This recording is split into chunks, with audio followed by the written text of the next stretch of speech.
ಚಲಿಸಿದ ರೈಲಿನಿಂದ ಯುವಕ ಜಿಗಿದಿರುವಂತಹ ಘಟನೆ ದಾವಣಗೆರೆ ರೈಲ್ವೆ ನಿಲ್ದಾಣದಲ್ಲಿ ನಡೆದಿದೆ. ದಾವಣಗೆರೆಯಿಂದ ಸೊಲ್ಲಾಪುರಕ್ಕೆ ಹೋಗುವಂತಹ ರೈಲು ಹತ್ತಿರುವಂತಹ ಯುವಕ ಪ್ರಜ್ವಲ್ ಬ್ಯಾಡ್ಗಿಗೆ ಸ್ಟಾಪ್ ಇಲ್ಲ ಅಂತ ಗೊತ್ತಾಗ್ತಾ ಇದ್ದಂತೆ ಚಲಿಸ್ತಾ ಇದ್ದ ರೈಲಿನಿಂದ ಜಿಗಿದಿದ್ದಾರೆ.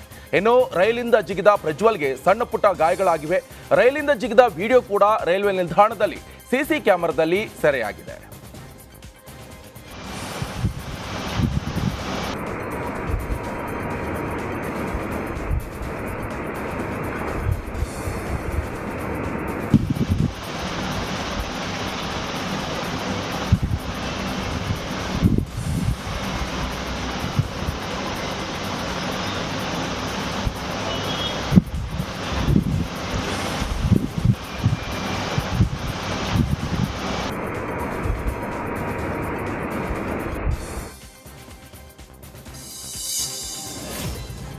ಶಾಸಕ ಗಾಲಿ ಜನಾರ್ದನ್ ರೆಡ್ಡಿ ಕಾರು ಸಿಎಂ ಕಾನ್ವೇಗೆ ನುಗ್ಗಿದ ಘಟನೆ ಸಂಬಂಧಪಟ್ಟಂತೆ ಶಾಸಕ ಜನಾರ್ದನ್ ರೆಡ್ಡಿ ಕಾರು ಚಾಲಕನ ಮೇಲೆ ಗಂಗಾವತಿ ಸಂಚಾರಿ ಪೊಲೀಸ್ ಠಾಣೆಯಲ್ಲಿ ದೂರು ದಾಖಲಾಗಿದೆ. ನಿನ್ನೆ ಕೊಪ್ಪಳ ಜಿಲ್ಲೆ ಗಂಗಾವತಿಯಲ್ಲಿ ರೆಡ್ಡಿ ಕಾರು ಚಾಲಕನಿಗೆ ಸಿಎಂ ವಾಹನಕ್ಕೆ ಝೀರೋ ಟ್ರಾಫಿಕ್ ಇರೋದು ಗೊತ್ತಿದ್ರೂ ಕೂಡ ಡಿವೈಡರ್ ದಾಟಿ ಎದುರುಗಡೆ ಕಾರು ಚಲಾವಣೆ ಮಾಡಿದ್ದಾನೆ. ಉದ್ದೇಶಪೂರ್ವಕವಾಗಿ ಜನಾರ್ದನ್ ರೆಡ್ಡಿ ಸಿಎಂ ವಾಹನಕ್ಕೆ ಎದುರು ಹೋದ್ರಾ ಎಂಬ ಚರ್ಚೆ ಶುರುವಾಗಿತ್ತು. ಹೀಗಾಗಿ ಠಾಣೆಯಲ್ಲಿ ದೂರು ನೀಡಲಾಗಿದೆ. ಸಿಎಂ ಕಾನ್ವೆ ವಿರುದ್ಧ ಕಾರು ಚಲಾಯಿಸಿದ ಚಾಲಕನ ಮೇಲೆ ಝೀರೋ ಟ್ರಾಫಿಕ್ ಕಾನೂನು ಉಲ್ಲಂಘನೆ ಕೇಸ್ ದಾಖಲಾಗಿದೆ. ಚನ್ನಪಟ್ಟಣ ಬೈ ಎಲೆಕ್ಷನ್ ಅಖಾಡದಿಂದ ದಿನ ರಂಗೇರ್ತಾ ಇದೆ. ಈ ನಡುವೆ ಕಾಂಗ್ರೆಸ್ ಹಾಗೆ ದೋಸ್ತಿ ನಾಯಕರು ತಮ್ಮ ಗೆಲ್ಲಲು ಕುದುರೆಗಾಗಿ ಹುಡುಕಾಟವನ್ನು ನಡೆಸ್ತಾ ಇದೆ. ಇದರ ನಡುವೆ ಇನ್ನೊಂದು ವಾರದಲ್ಲಿ ಮೈತ್ರಿ ಅಭ್ಯರ್ಥಿ ಘೋಷಣೆ ಮಾಡ್ತೀವಿ ಅಂತ ರಾಮನಗರದ ಇಗ್ಗಲೂರು ಗ್ರಾಮದಲ್ಲಿ ಕೇಂದ್ರ ಸಚಿವ ಎಚ್.ಡಿ. ಕುಮಾರಸ್ವಾಮಿ ಹೇಳಿಕೆಯನ್ನು ಕೊಟ್ಟಿದ್ದಾರೆ. ನಾನು ಎಂದೂ ಕೂಡ ಯಾರಿಗೂ ದ್ರೋಹ ಮಾಡಿಲ್ಲ. ನನ್ನನ್ನು 2 ಬಾರಿ ನೀವು ಗೆಲ್ಲಿಸಿದ್ದೀರಿ. ಈ ಬಾರಿ ನನ್ನ ಬದುಕು ಇರೋದು ನಿಮ್ಮ ಋಣ ತೀರಿಸೋಕೆ. ಈ ಹಿಂದೆ ನಾನು ಜಾತಿ ಪಕ್ಷ ನೋಡದೆ ಕೆಲಸ ಮಾಡಿದ್ದೇನೆ. ನಾನು ಒಳ್ಳೆ ಕೆಲಸವನ್ನ ಮಾಡಿದ್ರೆ, ಜನಪರ ಯೋಜನೆ ತಂದಿದ್ರೆ ಈ ಬಾರಿ ನನಗೆ ಬೆಂಬಲ ಕೊಡಿ ಅಂತ ಎಚ್.ಡಿ. ಕುಮಾರಸ್ವಾಮಿ ಹೇಳಿದ್ದಾರೆ.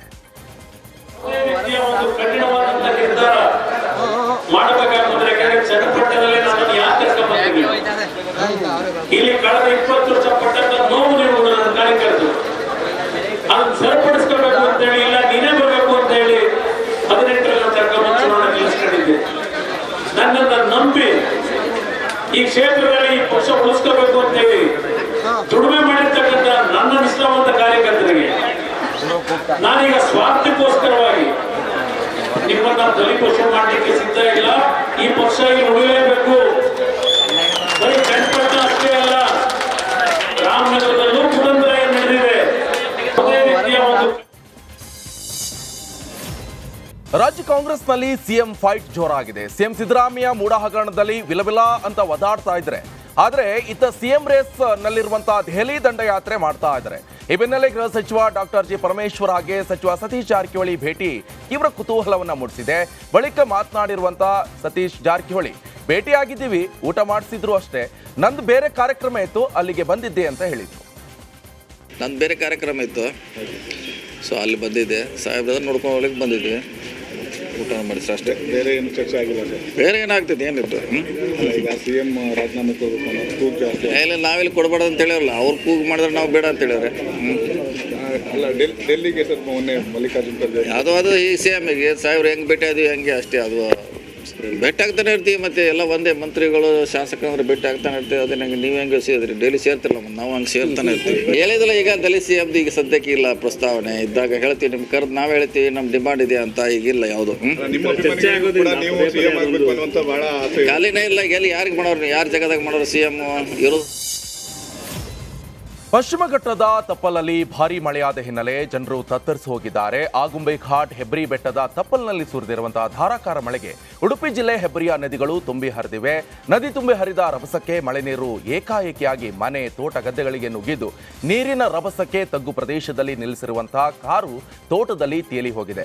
ಇನ್ನು ಭಾರೀ ಮಳೆಗೆ ಮನೆಗೆ ನೀರು ನುಗ್ಗಿ ಗುಡುಗು ಮಿಂಚು ಅಬ್ಬರಿಸ್ತಾ ಇದೆ.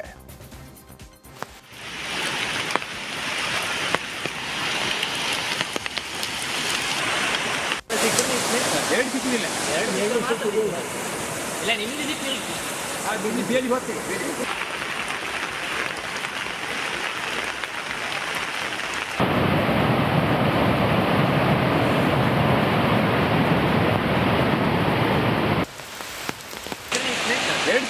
2 ಸಿಕ್ಕರೆ ಮಾತ್ರ ಇಲ್ಲ, ನಿಮಗೆ ಹೇಳಿದೆ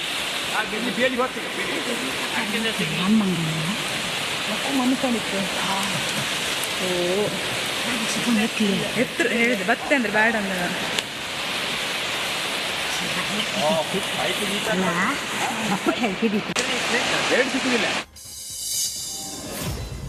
ಗದಗ ಜಿಲ್ಲೆಯಲ್ಲಿ ಸುರಿದ ಧಾರಾಕಾರ ಮಳೆ ರೈತನ ಕಣ್ಣಲ್ಲಿ ನೀರು ತರಿಸ್ತಾ ಇದೆ. ಗಾಳಿ ಮಳೆಗೆ ಲಕ್ಕುಂಡಿ ಗ್ರಾಮದ ರೈತ ಷಣ್ಮುಖ 8 ಎಕರೆ ಜಮೀನಿನಲ್ಲಿ ಬೆಳೆದಿರುವಂತ ಗೋವಿನ ಜೋಳ ನಾಶವಾಗಿದೆ. ಚಿನ್ನವನ್ನ ಅಡವಿಟ್ಟು ಬೆಳೆಯನ್ನ ಬೆಳೆದಿದ್ವಿ, ಈಗ ನೋಡಿದ್ರೆ ಮಳೆಯಿಂದ ಬೆಳೆ ನಾಶ ಆಗಿದೆ ಅಂತ ರೈತ ಕಣ್ಣೀರು ಹಾಕ್ತಿದ್ದಾರೆ. ನಮಗೆ ಮಳೆ ಆಗಿ ನಮ್ಮ ಮನೆ ಲುಕ್ಷೇನ ಆಗೈತೆ ನೋಡ್ರಿ. ಏನು ಮಾಡ್ಬೇಕ್ರಿ ನಾವು? ಗಾಳಿ ಮಳೆ ಎಲ್ಲ 8 ಎಕರೆ ಹೊಲ ರೀ. 8 ಎಕರೆ ಹೊಲಾಗ ಇದಿಷ್ಟು ಬಿದ್ದು ಹೋಗೈತ್ರಿ. ಈ ನಮನಿ ಬೆಳೆಸಿವ್ರಿ, ನಾವು ಮಗನ ಥರ ಜೋಪಾನ ಮಾಡೀವ್ರಿ.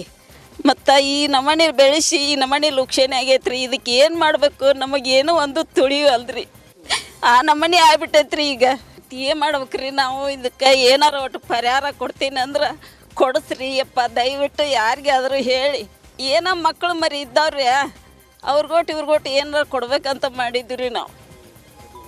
ಹ್ಞೂ ರೀ, ಮದುವೆ ಮಾಡೋದ್ರಿ ಏನಾರ ಮಾಡೋದು ಇರ್ತೈತಲ್ರಿ ಈ ಜೀವನದಾಗ ಬಡವ್ರದ್ದು.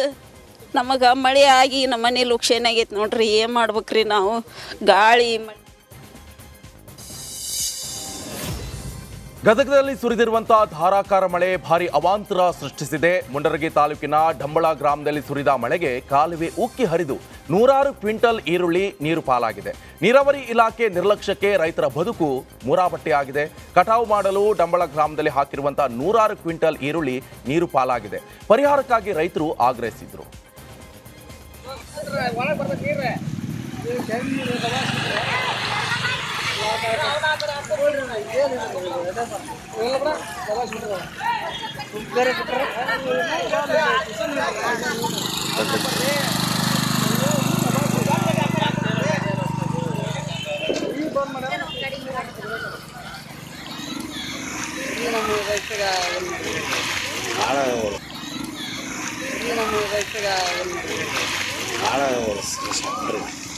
ಮಳೆ ಆಗಿದ್ದಾರಲ್ಲ ಏನಾದ್ರು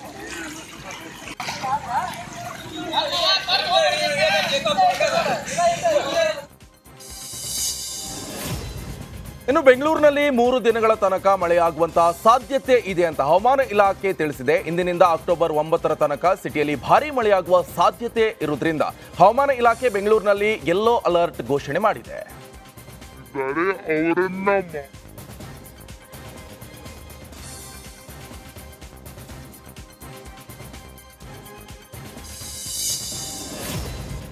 ಮುಂದಿನ 5 ದಿನ ರಾಜ್ಯದ ಹಲವು ಜಿಲ್ಲೆಗಳಲ್ಲಿ ಭಾರೀ ಮಳೆಯಾಗಲಿದೆ ಅಂತ ಹವಾಮಾನ ಇಲಾಖೆ ಎಚ್ಚರಿಕೆಯನ್ನು ಕೊಟ್ಟಿದೆ. ದಕ್ಷಿಣ ಒಳನಾಡು ಕರಾವಳಿ ಜಿಲ್ಲೆಯಲ್ಲಿ ಇಂದಿನಿಂದ ಅಕ್ಟೋಬರ್ 10 ತನಕ ಹಲವು ಕಡೆ ಮಳೆಯಾಗಲಿದೆ. ಉಡುಪಿ, ದಕ್ಷಿಣ ಕನ್ನಡ, ಹಾಸನ, ಚಿಕ್ಕಮಗಳೂರು, ಕೊಡಗು, ಚಾಮರಾಜನಗರ, ಮಂಡ್ಯ, ರಾಮನಗರ, ಬೆಂಗಳೂರು, ಕೋಲಾರ, ಚಿಕ್ಕಬಳ್ಳಾಪುರ, ತುಮಕೂರು ಜಿಲ್ಲೆಗಳಲ್ಲಿ ಇಂದಿನಿಂದ ಅಕ್ಟೋಬರ್ 9 ತನಕ ಯೆಲ್ಲೋ ಅಲರ್ಟ್ ಘೋಷಣೆ ಮಾಡಲಾಗಿದೆ.